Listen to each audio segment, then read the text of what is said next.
Ավստրիական երաժշտություն, ազգային տարազներ ու ավանդական շտրուդել։ Ավստրիայի ազգային տոնի հրավիրյալները հնարավորություն ունեն մի քանի ժամով մտովի այդ երկիր տեղափոխվել։ Չեզոքության հայտարարման օրը Հայաստանում երրորդ անգամ է նշվում։ Հյուրերին դեսպանն ու հյուպատոսն են դիմավորում։ Վերջին տարիներին հայ-ավստրիական հարաբերությունները շատ են սերտացել։ Նախորդ տարի Ավստրիայի նախագահ Հայնց Ֆիշերն էր այցելել Հայաստան։ Հաջորդ տարի Սերժ Սարգսյանը կայցելի մեր երկիր։ Այնպես որ համագործակցությունը շարունակական է բոլոր ոլորտներում։ Դեսպանը ընդգծում է Հայաստանի եւ Ավստրիայի գործակցությունը տարեստարի սերտանում է։ Երկու երկրները շահկապված են տնտեսական ու մշակութային ծրագրերով։ Դրանցից մեկն էլ ներկայացվում է տոնական երեկոյի ընթացքում։ 70-ականներին ստեղծված ավստրիական Saturn Reisebüro ընկերության առցանց ամրագրման հարթակն արդեն հասանելի է հայ օգտատերերին։ Նորաբաց կայքի միջոցով հնարավոր է գնել ավելի քան 400 ավիաընկերության տոմսեր եւ ծանոթանալ ու տեղ ամրագրել աշխարհի 500,000 հյուրանոցներում։ Ավելի մատչելի է լինելու մեր մոտից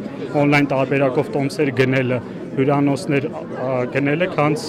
մնացած, ասենք, տուրիստական կազմակերպություններ, երբ որ մարդիկ գնան։ Մեր սայթը մի քանի վայրկյանում բերում է 100 քանի առաջարկ, այսինքն ինքը տարբեր ուղղություններով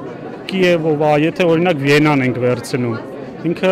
Կիևով է բերում, Մոսկվայով, ուղիղ է բերում, այսինքն ըստ մարդ իր ցանկության պետք է նայի։ Ծրագրի պատասխանատուները վստահ են տվյալ համակարգի ներդրումը ավելի կամրապնդի հայ-ավստրիական հարաբերությունները եւ կխթանի туриզմի զարգացումը։ Հյուպատոս Արամ Մարությանի խոսքով նման ծրագրեր հետագայում շատ են լինելու, համագործակցությունը շարունակական։ Իմ փորձը, որով որ ես առնչվում եմ եւ շփվում եմ ավստրիական ընկերությունների հետ,